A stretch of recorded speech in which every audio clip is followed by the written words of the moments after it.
नमस्कार। 19 और 20 मार्च current affairs की प्रमुख खबरों को देखते हैं।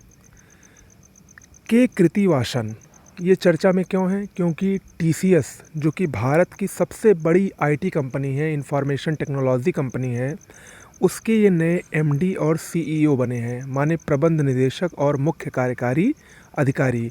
और ये इस पद पर राजेश गोपीनाथन का स्थान लेंगे। ठीक है। टीसीएस की बात करें तो इसका फुल फॉर्म है टाटा कंसल्टेंसी सर्विस। ये भारत की सबसे बड़ी आईटी कंपनी है। इसकी स्थापना 1968 में हुई थी और इसका हेडक्वार्टर मुंबई में स्थित है। अगली खबर है शशिकांत दास, भारत के मौजूदा RBI governor, reserve bank of India के गवर्नर हैं। और ये चर्चा में इसलिए हैं क्योंकि सेंट्रल बैंकिंग अवार्ड 2023 में इनको गवर्नर ऑफ द ईयर का सम्मान दिया गया है। ओके।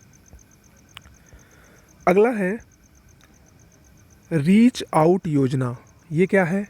इसका फुल फॉर्म है research education and training outreach. ठीक है। हिंदी में इसको कहते हैं अनुसंधान, शिक्षा और प्रशिक्षण आउटरीच योजना। ओके। पृथ्वी विज्ञान मंत्रालय द्वारा इसको प्रारंभ किया गया है। किस उद्देश्य से? अनुसंधान व शिक्षा की गुणवत्ता को सुधारने के लिए शैक्षणिक संस्थाओं, उद्योगों और सरकार इनके बीच सहयोग को बढ़ावा देना या सहयोग को प्रेरित करना, ये इस योजना को शुरू करने का भारत सरकार के पृथ्वी विज्ञान मंत्रालय का मुख्य उद्देश्य है। ओके, याद रखिएगा। अगला है क्रिकेट से संबंधित ईरानी कप, जो कि क्रिकेट से संबंधित है।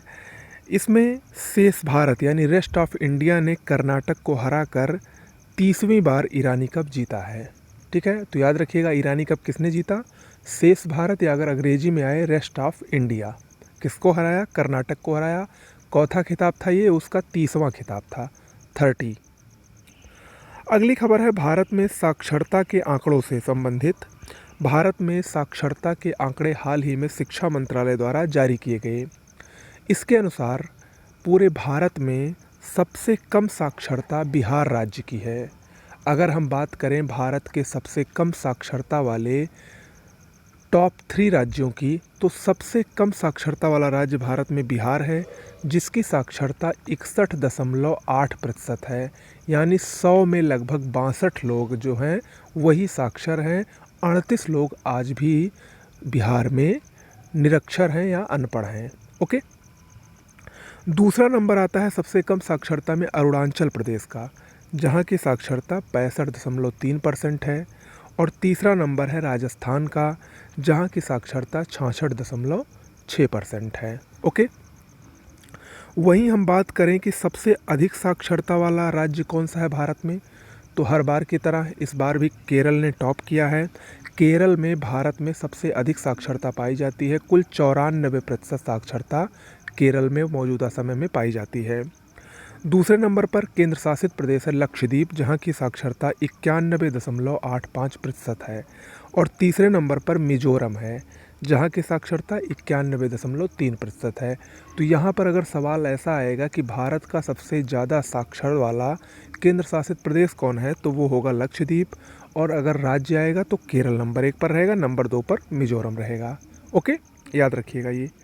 वहीं अगर बात करें ग्रामीण साक्षरता दर की, तो ग्रामीण क्षेत्र में 67.7% साक्षरता दर पाई गई है, जबकि शहरों में 84.1% साक्षरता दर इस शिक्षा मंत्रालय के आंकड़ों के अनुसार पाई गई है। ओके, चलिए आगे बढ़ते हैं। अगली खबर है तारक सिन्हा। तारक सिन्हा का हाल ही में निधन हो गया। ये कौन थे? ये प्रख्यात क्रिकेट कोच थे, भारत के विख्यात क्रिकेट कोच थे और द्रोणाचार्य पुरस्कार के विजेता भी थे। और इनकी कोचिंग्स में बहुत से भारत के नामी गिरामी क्रिकेटर ने इनसे कोचिंग ली है, जिसमें ऋषभ पंत, शिखर धवन, या पूर्व में मनोज प्रभाकर, जहीर खान, बहुत सारे ऐसे क्रिकेटर हैं।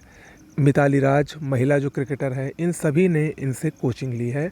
तो इनका हाल ही में निधन हो गया। कौन है? तारक सिन्हा।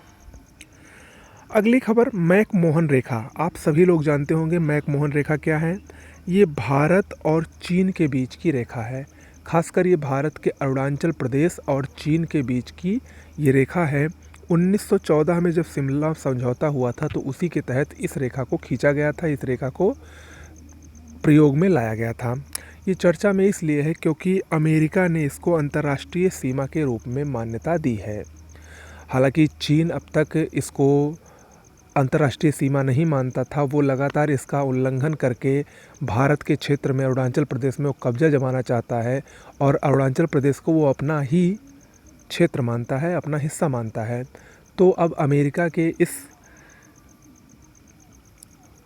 अंतर्राष्ट्रीय सीमा के रूप में उसको मान्यता देने से जो चीन द्वारा लगातार भारत पर उस क्षेत्र को लेकर अपना दावा किया जा रहा है, वो दावा कुछ कमज़ोर पड़ता दिखाई देगा। तो ये एक अच्छी बात हुई है भारत के हित में। मैकमोहन रेखा को अमेरिका द्वारा अंतर्राष्ट्रीय सीमा के रूप में मान्यता मिली है हाल ही में। ओके, तो आज के लिए करंट अफेयर्स में इतना ही। कैसा लगा ज़रूर बताइएगा। डेली हमारे करंट अफेयर्स के वीडियोज़ अगर आप फॉलो करेंगे तो निश्चित रूप से आपको यूपी पीसीएस या कोई भी जो परीक्षा होने वाली है उसके लिए आपको अलग से करंट अफेयर्स नहीं पढ़ना पड़ेगा। साथ ही हमारी करंट अफेयर्स की पीडीएफ तैयार हो रही है, वो भी आपको समय पर मिलेगी।